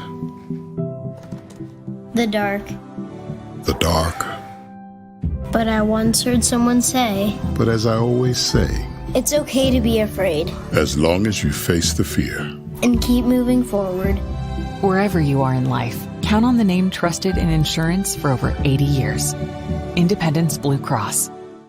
The savoring taste of a good bag of beef jerky is so enjoyable at any time of the day, as long as you can find it. Here's what we suggest. Pure Bull Beef Jerky is our answer, and soon it will be yours. Locally produced in the Philadelphia region, this high-quality, healthy protein snack is easy to secure. Go to steersnacks.com, and you'll see hot garlic, tropical heat, Pure Bull dry rub, and our favorite, Huck and Fod. What's that? Huck and Fod. Go now to steersnacks.com.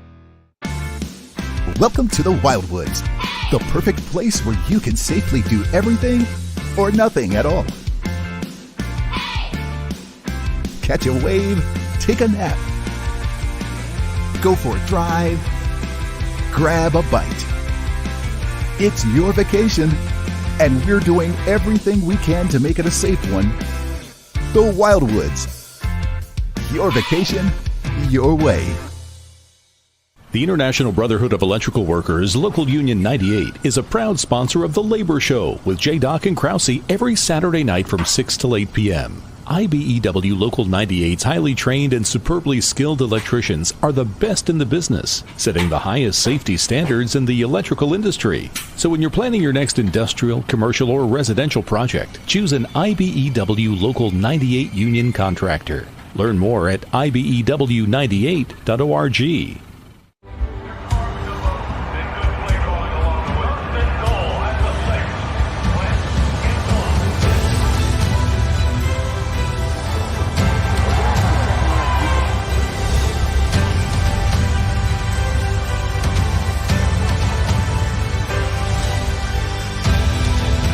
Field of life, First Trust Bank is there for you. 7 on 3. 1, 2, 3. Because Philadelphia dreams deserve a Philadelphia bank. This is a key. It's a family tree. It's a pair of wings. It's a secret handshake. And a ticket to anywhere in the world. It's more than a uniform.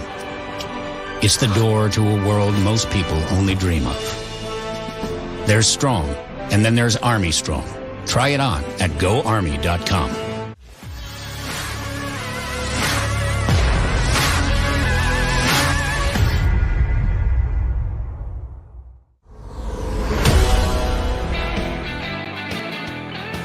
You're tuned to Birds 365. Jeff Kerr, Jody McDonald hanging with you.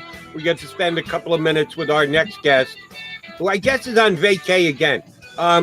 That's not Shay Kinkead in the background there, Mr. Kinkead. Is it you down the shore or something? We get people on all the time, put somebody up streaming, and we get more nicely foliage backgrounds than any show I've ever seen before.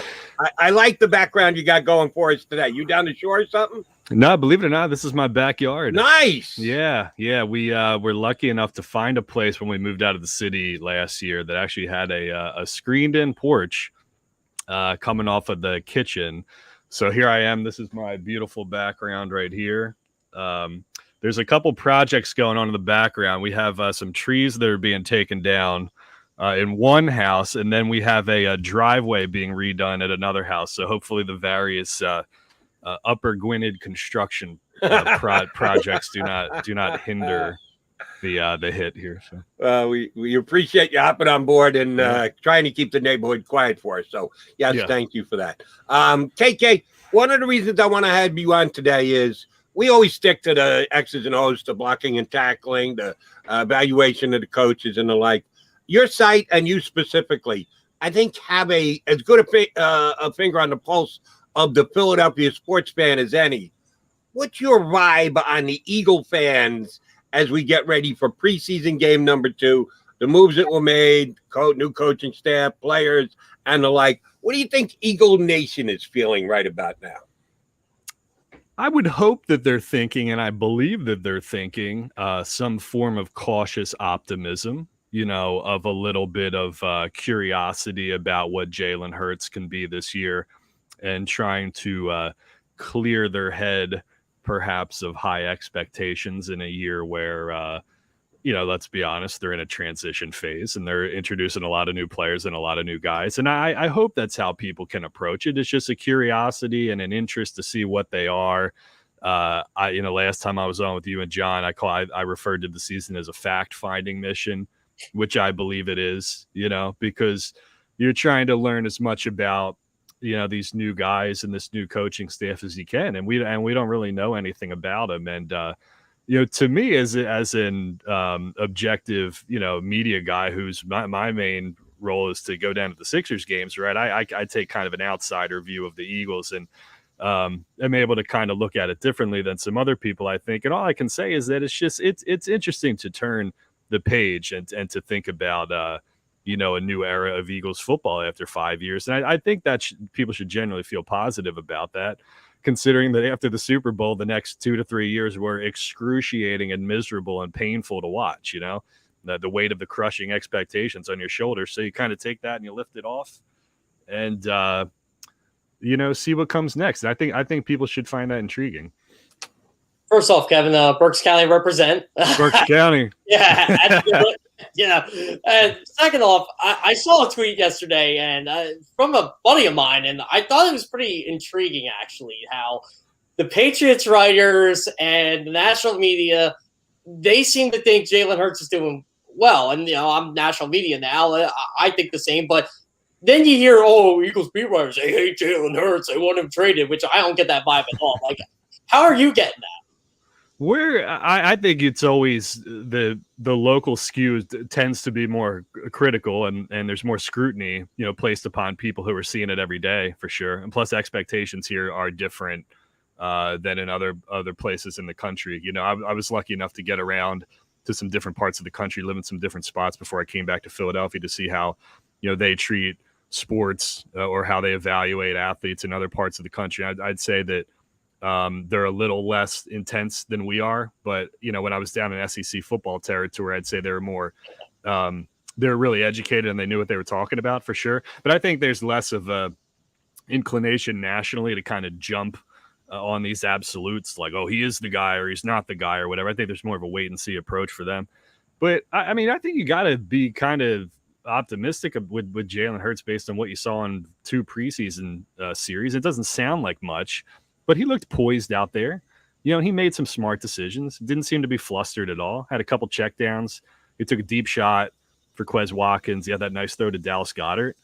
So I would just hope that people just wait and see and say, hey, we're going to give this kid a season to – I shouldn't call him a kid. He's a grown man. We should see what this grown man can do this year, and we'll see if he's the guy or not, He's a kid in NFL standards. He might be a grown man in other standards, but when you've only been in the league 1 year, you're still a kid. You can use that word without fear of retribution from us. A lot of people have stated that Jalen Hurts has great personal leadership categories, despite the fact that he was just a rookie last year. When he did step in, the guys seem to respond to his leadership, and he's a guy who people will listen to and follow. Do we overdo that? Are we leaning too much on that? Because let's be honest, if you're getting the job done, if you're making plays, if you're putting up points, even if you're a lousy leader, nobody's going to get on your case for it. You're putting up 30 points a game. You're a great quarterback. If you're the best leader who's ever come down the pike, but you're scoring 10 points a game, nobody's going to go, yeah, bud, he leads. He's a leader. It is production that we're talking about on Sundays. Is it not, Kevin? Yeah, talk is cheap, and you lead by example. And Jalen Hurts is a quiet guy, right? He's a pretty humble guy. And I don't know what he was like in the Eagles locker room, the Oklahoma locker room, but if he's anything like he is in his public persona, then he doesn't really do a lot of rah-rah or a lot of, pep rally kind of talking, whereas you have a guy where he just goes out and plays and people respect what he does on the field, and that's good enough. You can be a lead by example kind of guy versus, let me give you an example of a talker who kind of fell flat, a lot of hot air, in Philadelphia. I'll give you Golden. Our guy Jake Arrieta, right? We had a lot of quotes that made it onto Crossing Broad from Jake Arrieta the last couple of years that didn't equate to him doing diddly poo on the field, as the late Jim Mora once said. So, no, he's still alive. I'm sorry, Jim Mora is still alive. I'm sorry. My apologies. But it doesn't matter really. What you say or what quotes you give to the media. He can be the quietest dude on the planet. And if he goes out and throws for 3 touchdowns and 225 yards, that's all you need to do. Philadelphia sports fans we're not complicated creatures. If you go out and the results show, then that's all that matters. And that goes for leadership as well too. What's the pulse been like on Jalen Reagor? Like, I go on Facebook and people are ready to call him a bust already, but that's Facebook. Like, how's Twitter been with him? Yeah, Facebook's always bad with everything. Twitter is mostly bad with everything. But, it's like, this is the nice thing about us as a city is that, like, you make 1 or 2 good plays, you have a good game, people forget about all that other stuff, That's the blessing and the curse of us being kind of like a knee-jerk emotional kind of city And that seeps into the media too, not just the fans, where it's like, okay, you have a bad season, you make a couple bad plays, people are wondering if you're a bust. He comes out and he has one good game this year. If he plays well against the Falcons, that's all gone. It's like a thing of the past, So as quickly as people are to pick up bad habits or bad takes or criticism, whatever, they will just as quickly drop that, And you even like yesterday, you see in the the joint practice sessions, the clip of him going up and attacking a ball and making a nice play in the red zone. Then you got positive talk about that. It doesn't take much, right? Give me one Twitter clip of him making a play and we're back on board, baby. So, exactly. That's all it takes. And they've got a bunch of guys that are in that exact mix, that they're still young enough that one really good game or one really big play, and you can swing the pendulum pretty damn fast. Yeah. You're 100% right there, KK.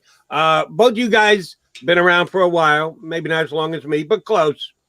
I certainly go back to when Philadelphia Eagle fans were all about defense. Buddy Ryan is the greatest coach ever because their defense just killed people. Kill a quarterback, hold them to under 10 points. That's what we love. Hit hard. Well, the NFL has changed by the way they referee, and dominating defenses aren't the stellar work of the league year in and year out. But I don't think the attitude of Philadelphia fans has changed. They still love defense. At least we're being told in practices this year, if you're matching Eagles offense against Eagles defense is winning almost every single day. Either the Eagles defense is really good or the offense has got major issues. And we'll find out again a little bit more in another preseason game against the Patriots where they'll actually keep score and we'll have a read on it. Could that be the key to Eagle fans having a good year this year, KK, that the defense is better than it has been the last couple of years? Yeah, and I think that would be a surprise too. It's interesting to see all these reports of the defensive line being really good this year because, when we came into it on paper, you say Brandon Graham is coming off a really good year, but he ain't getting any younger. Derek Barnett is in the final year of his contract. Are they going to extend him or not? Josh Sweat, I think everybody thought was going to take the next step. Fletcher Cox is 30 years old. He's not getting any younger. People were wondering how much he had left in the tank. There's the article from Jeff McClain, talking about, hey, maybe he didn't take care of his body the way he should have. And Javon Hargrave, who was coming off kind of an underwhelming whatever year. I mean, there are plenty of question marks on paper about that unit and the linebackers too. And, before they went out and signed Nelson, what was the secondary going to be? So I think considering all the storylines in the offseason, all of which were justified based on what we were seeing on paper and the signings that they were making, I don't think anybody really expected much from the defense this year.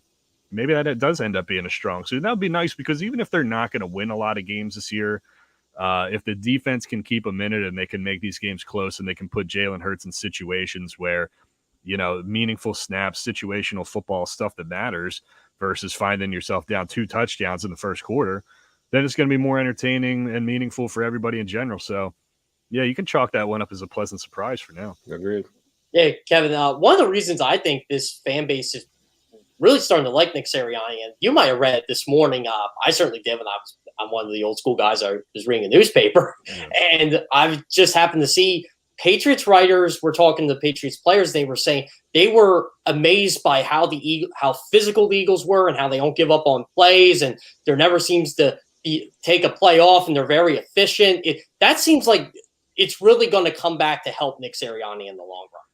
Yeah, I think so. And, he's got a football, excitement in a way that seems like it's infectious. I know we in the media kind of roll our eyes and say, like, what is this guy doing up there? And, you throw around the Harry High School thing and you're expecting a certain thing out of the head coach. But you got a lot of young guys on this team who just love football and just want to go out and play. They're not complicated people, and I don't say that in any way to demean anybody or to say that anybody's, less than anybody else, but football is an emotional sport. There's a lot of energy involved with it. You get your juices flowing, you're out there hitting dudes. And, if the coach is enthusiastic and interested and that energy rubs off on other guys, that can be a positive thing. Yeah, maybe the veterans are kind of grumbling a little bit saying, like, what are we doing here? But he seems like the kind of guy who's a fit for this roster. And, I think I made this point, Jody, on when I came on with you guys previously, but Nick Sirianni seems like a football guy in the sense that, like, he's kind of like a lovable, dorky football guy, right? He's not like Joe Judge, who I can't stand, a disgrace to the great city of Lansdale up here.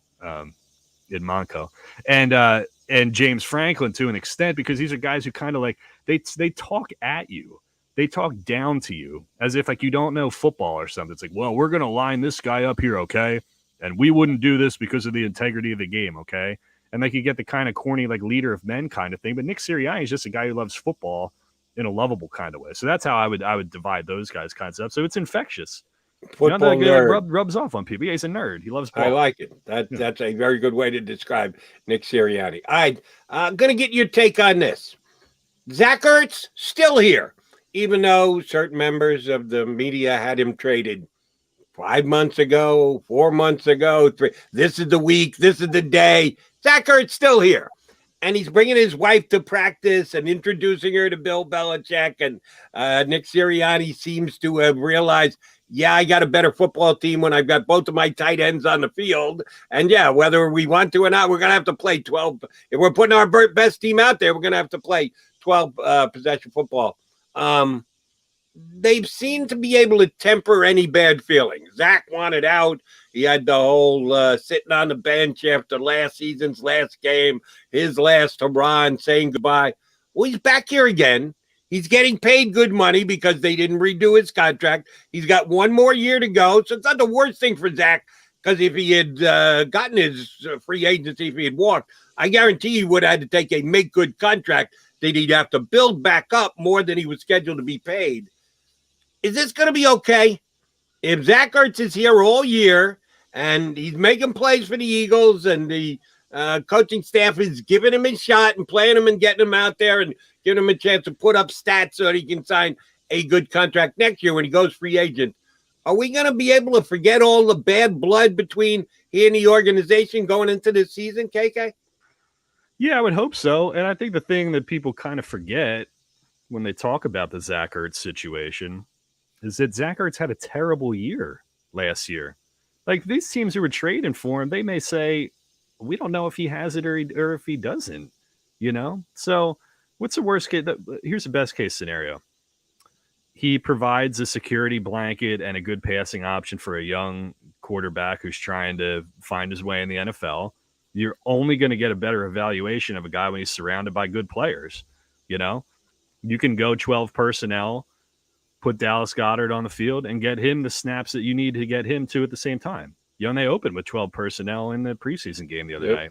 And then if Zach Ertz plays his value back up and you think, look, maybe we can flip him for a draft pick here or get something out of it, then you do it that way, you know? But it's kind of like, I mean, I can't believe I'm going here, but it's a little bit like the Ben Simmons situation where you can only kind of increase your value as the season goes along, you know? And then if you make the trade in the middle of the season, get something back for him, that's fine, you know? But it wasn't, neither one of these situations seems like it has to be something that has to be remedied and addressed right now, you know?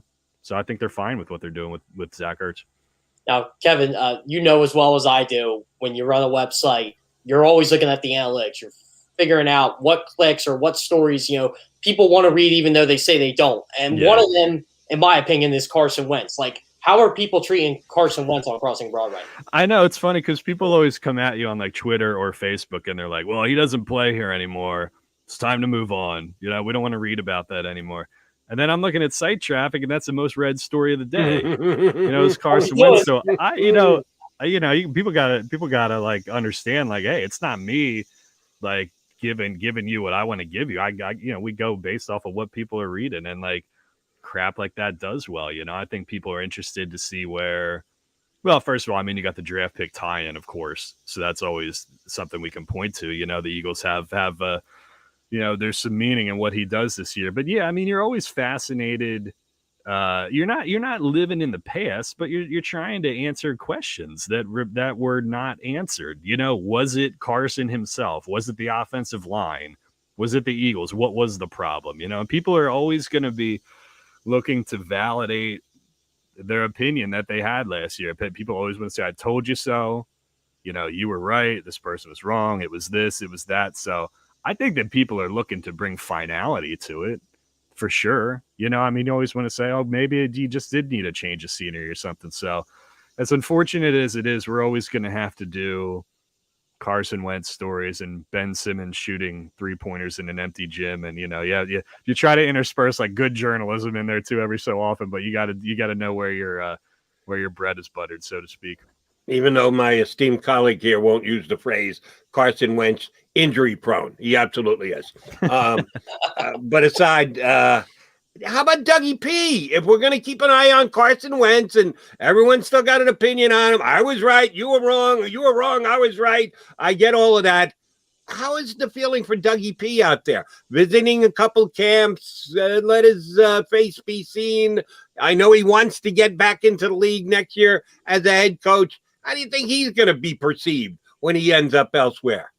I think it's going to be perfectly fine, and people seem to whatever hang up people had with Doug Peterson, or maybe the analytics got a little wonky last year. They weren't happy with the play calling, or they thought he lost his touch or whatever. All that seems to be in the past. People love him as the guy who brought City its first Super Bowl, so it's curious to see him popping up with, former coaches and guys that he worked with here or with Andy Reid. And it's weird, because he's not that old for a former head coach, and he can definitely be a head coach again in the league one of these days. So, like, what's he gonna do? Like, I'm sure he's thinking in his head, like, offensive coordinator for another one of these teams is like a step back for me. I don't think he has to make that step back. I think he can wait a year and find his way back into a head coaching position. I don't think you have to do that. So it's curious to see him pop up this way, but he's getting paid to do nothing right now. And I think I speak for all three of us when I say that we would all love to do that. So yes. So of all the, you can even go current with this, Kevin, but all the former Philly athletes who are still playing, or, whoever, who's the one that does drive like the most traffic? Who drives the most traffic? Let me see. The Carson Wentz and Nick Foles stuff is always a winner. People are always interested in reading about that. Eagles, anything really. I mean, any kind of viral Eagles video or, this report or that report, that stuff does well.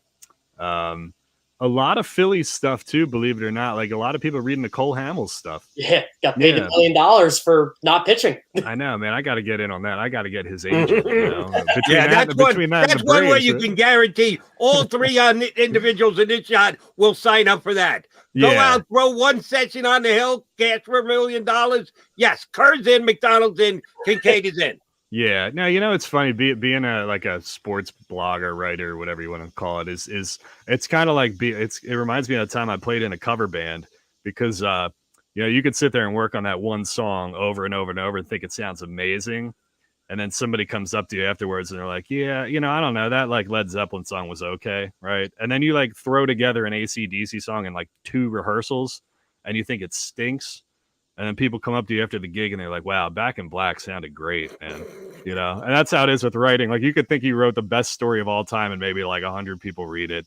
And then it's like, here's video of LA Rams fans beating the crap out of each other in the stadium. That's like 10,000 page views, So we all just kind of have to accept that that's the world we're living in now, Agreed. Now, once the season gets underway, you guys will get that much more traffic. We'll get that much more traffic here on Birds 365. I've said this as a talk radio guy forever. I can absolutely say it with unfettered knowledge.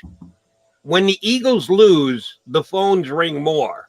If the Eagles win, you get more people smiling about it, but they're not going to get involved in it. They're not going to react to it. Yeah, go Eagles. When they lose, give me the phone. Let me call Jody Mack. Let's get on the hugger. What the hell are they doing? That's just the way this town always has been. Is it the same way on your site, that actually controversial losses and or big losses drive more traffic than good wins? Yeah, I would say so. As long as the Eagles are competitive, like if they were like 4-10 and people started to. When did that ever happen? Like 8 months ago. Thank you very much for rubbing salt in the wounds, Kinkead. Yeah. Like you don't want to. You can walk the seesaw of like Posidelphia, Negadelphia without. But when you trend into apathy, that's when we all run into trouble. So the Eagles will pay the bill in every sports media household in the Delaware Valley, whether they're winning or losing. But yeah, I would just chalk it up to people are passionate and they want to comment on what they think is going wrong. It's like when they win, they're expected to win. And when they lose, people want to share thoughts on why they lost, and that's a passionate and engaged fan base. And, I know we joke about like the Negadelphian people blowing up WIP and the other phone lines and stuff to complain and whatever, but it all comes from, a place of they care about the local teams and the results, and they're passionate about it. And you would be hard pressed to find that in a lot of other places. And I know we talk about sometimes people go overboard and sometimes people got to realize it's not that serious, but like I've been to other places where they just do not care.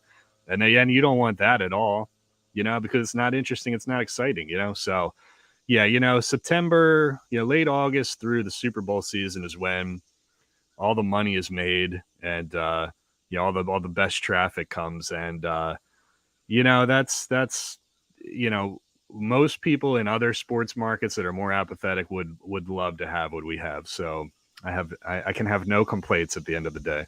I always tell people I read Crossing Broad, one, because I know you, and two, because Radio Wars is fantastic, by the way. How do people, did they respond to that really well when they hear about WIP, 975 News, whatever's going on? It's just fascinating. I for whatever reason, people just seem to really, really have an interest in the local media scene, and that goes for stuff that's not Radio Wars as well. Even when you just write about, some of the changes, for example, that are going on with the Inquirer right now, that's been a hot topic that people like reading about. Different observations from training camp, different things that certain personalities say, things like that. It's fascinating, and I would say that I would also say that people like reading about themselves as well. And so it just was something when Kyle started doing it, 5 or 6 years ago, just kind of stuck. We don't do as much of it now as we used to, basically because people wisened up and they said, if we, stop hurling insults at the other person, there's going to be nothing to write about, So I think people have grown up a little bit, but yeah, it's interesting because I don't think anybody else, the Philadelphia Inquirer used to have like a media critic or somebody who would write about the media, but you talk about like the comings and goings at the TV stations and stuff like that, but they don't have anybody who does that anymore. And so we just kind of stumbled backwards into, being one of the only outlets that was doing anything like that. All right, last one for me, and we'll give you a chance to put your journalistic glasses on. How big a story is COVID restrictions and or the way the Eagles are going to handle people coming into the stadium and having to show whether you've been vaccinated or not? How big a story is that going to be? Is that going to be something that we can just deal with and run with and get ready for football season? Or is that going to stir people's emotions and be a big story between now and opening week kickoff? I don't know how big of a story it's going to be in terms of practical implementation and whatever rule set that they come up with for the stadium or for tailgating or anything. But I'll tell you what, that's the most charged discussion on any of our social media channels still. The politicizing of the whole thing, vaccine or no vaccine, players, personal choice and things like that. It's kind of a continuation, Jody, honestly, of, if you think about the last 5 years of how politics and social issues and cultural issues have seeped into sports with Colin Kaepernick and kneeling and comments made by Donald Trump, that kind of just pushed all of it together into one kind of jumble there, And so I think like COVID stuff is kind of the natural evolution of that, of people still taking these hardline political stances on something that's now seeped into the sports world, whether we like it or not. And, like the Cole Beasley story was big, story about like the Phillies who, missed time because of COVID, and not all of the Eagles are vaccinated. There's still a handful of them who aren't. And so it's going to be a big deal in terms of media discussion, the stories that are written, and the emotions and the response that invokes in the fan base. But as far as practicality or how it's going to play out at the stadium, I mean, the rules are going to be the rules, and there's not going to be really any wiggle room for that. So I see it as more of a playing out in the digital realm, if you will. KK, we'll let you run. Go chop down some trees behind you there. You got some work to do, Mr. Landscaper and new Shake and Cade. And oh, by the way, feel free to go write a story about, even though the Eagles have 7 or 8 tight ends on their roster, they should think about claiming Tim Tebow because he was just released by the Jacksonville Jaguars. You want to guarantee some clicks? Oh, go to Tim Tebow. That'll guarantee you traffic. Yeah, I remember when I was at Eyewitness News when we had Tebow the first time, and that was the ratings and the interest were very good. So maybe we can do Tim Tebow part 2. Part 2, second time you've been out with us. Kinkead, no, there's going to be a part 3, part 4, part 5, and part 6. JK, thanks much. Appreciate you coming on. My pleasure, gentlemen. Anytime. Kevin Kinkead here with us on Birds 365. Jeff Kerr, Jody McDonald coming back. Yes, I just saw it on Twitter while we were talking to Kevin. Tim Tebow, can't believe he didn't even make the first cut of the Jacksonville Jaguars. Well, he can't even block anybody. No, what do you mean? He had that viral block the other day. What did he do? Stand in the guy's way? And somehow it was a great block. Why? Because it was Tim Tebow. We'll come back. Maybe a little Tebow to take us out the door here on Birds 365. I get scared sometimes. Of a lot of things. Joining in. Decisions. The dark. The dark. But I once heard someone say, But as I always say, it's okay to be afraid. As long as you face the fear. And keep moving forward. Wherever you are in life, count on the name trusted in insurance for over 80 years. Independence Blue Cross. The savoring taste of a good bag of beef jerky is so enjoyable at any time of the day, as long as you can find it. Here's what we suggest. Pure Bull Beef Jerky is our answer, and soon it will be yours. Locally produced in the Philadelphia region, this high-quality, healthy protein snack is easy to secure. Go to steersnacks.com, and you'll see hot garlic, tropical heat, Pure Bull dry rub, and our favorite, Huck and Fod. What's that? Huck and Fod. Go now to steersnacks.com. Welcome to the Wildwoods, the perfect place where you can safely do everything or nothing at all. Catch a wave, take a nap, go for a drive, grab a bite. It's your vacation, and we're doing everything we can to make it a safe one. The Wildwoods.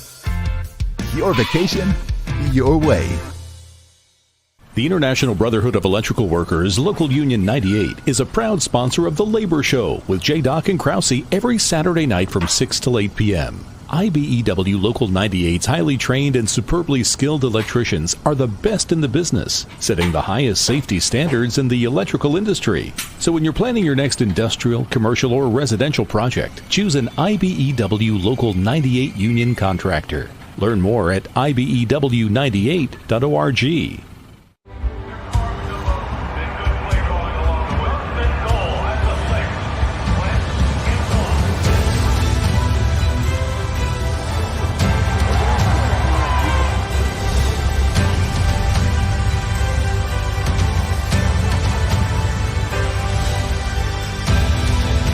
Field of life, First Trust Bank is there for you.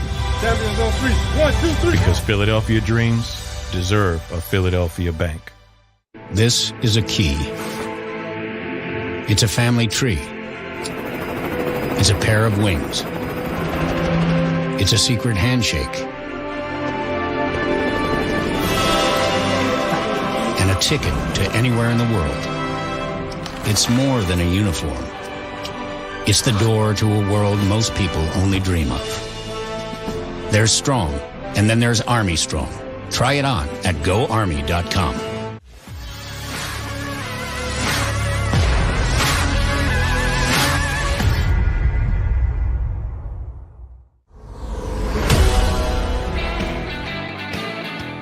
Birds 365, final couple minutes on a Tuesday get-together.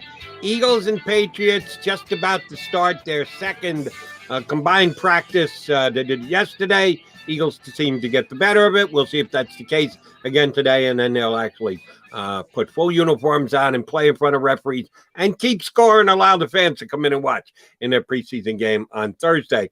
As I mentioned right before we went to break, hit Twitter about 20 minutes ago, the Jaguars have moved off Tim Tebow. And since I gave Urban Meyer a hard time when I found out that he signed Tim Tebow, I guess I have to give Urban Meyer credit here because Tim Tebow didn't need to be in the Jaguars camp. He wasn't going to make the team as a tight end. Tebow, supposedly a really good guy, not a bad broadcaster, phenomenal college quarterback, couldn't play quarterback in the NFL.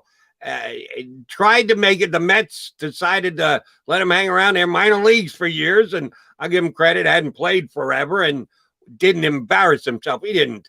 Those who say, oh, you're going to make it to the major leagues, was never happening. But he didn't embarrass himself terribly when he did it. So Tim Tebow has had a lot of twists and turns that his career and life has taken. Here comes another one. He's not going to be coming back as a tight end.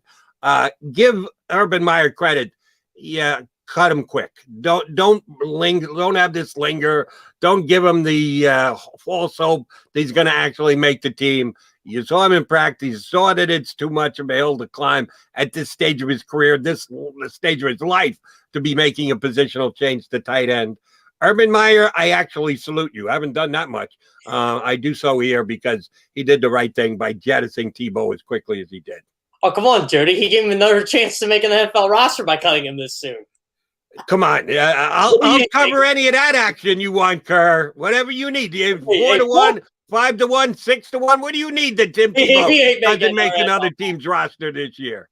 I got to give the Jaguars credit, though. What a marketing opportunity to sell jerseys, because he had the #1 selling jersey for 2 months there. And, like, come on. Why are we doing this? Why would you waste $120 on Tim Tebow jersey? Like, I don't get it. Like, I liked him in college, but I used to tell people that he was in college when I was in college. I said, there's no way this guy is going to make it as a quarterback in the NFL. And I had to listen to people say, he beat the Steelers in the playoffs. I don't care. I'm like, let's see how he does against Belichick. Well, he embarrassed himself. And he never fully recovered from that, honestly. I like the guy. I'll never blame the guy for trying. I mean, he did try this. It didn't work. And yeah, I'm like you, Jody. I got to commend Urban Meyer for just basically cutting bait.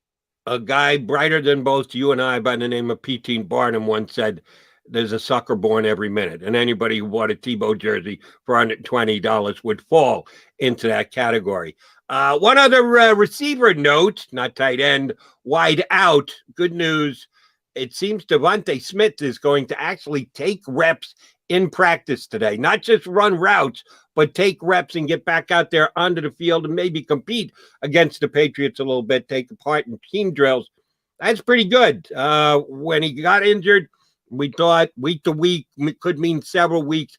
He's back in just about 2 weeks' time, Jeff. Apparently the injury, not as bad as some people feared when it first came down.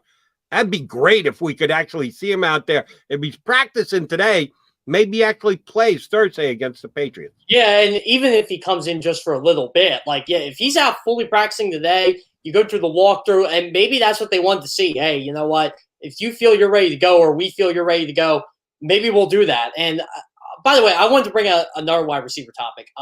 I noticed a couple practices. There was a guy who looked like Eddie Royal there. And I'm like, is that Eddie Royal? Like, is that the Eddie Royal, the former Broncos and Chargers wide receiver? Well, I guess Jimmy Kempsky's the one that asked Nick Sirianni. Eddie Royal is a coaching intern with the Eagles. So that's another veteran wide receiver. Maybe that's the veteran wide receiver that's going to help the young guys. He ain't going to play on the field, but Eddie Royal was pretty good for a number of years.